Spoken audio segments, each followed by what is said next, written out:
MLA kanot chelong uba adal ban ong rum ulpen pau ya kejeng longo halor kejeng syak suspend haga Voice of the People's Party.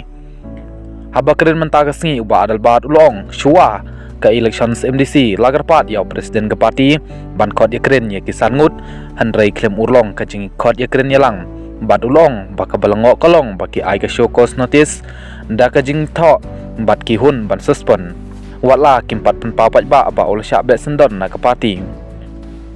Ulong ru ba usngeu kia ya kipat ba ke konstituensi jong u ki bal penjob yo u bat lada ka parti ka bet sendon yo u bat lada yo syu ban kren ha ka Voice of the People's Party handrai unyeng ha ka sur jong kipat ba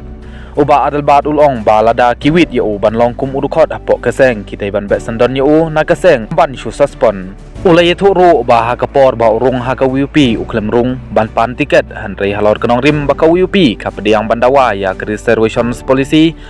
handrai makihi ke bal pangkenya kene namar baki a jingmut syak expert committee tang ya reservations on job populations bat ya reservations halor ke pule puthi ki klemra bat ya krustar ki klemra lang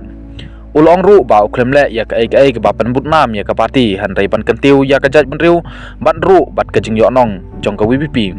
shu ula kentu ya ka seng bawat haba udang don ha ka jing syak suspend handrai ki dai ban khod yo bat ya gisan ngut ki bala syak suspend lang ban ya kren mar khman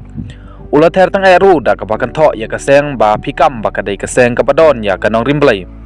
banwan ra ya ka seng san berthai ka bukhoj ka basuba di ublai uyoi ya ka jing shisha ulong ba kumbang alakwa ban rung sya ka seng ba ngam kwa shu ban mi kumta haswa bangan pen kela ya ka nong rim jonga ngan ino lut shwa ya barok ki ai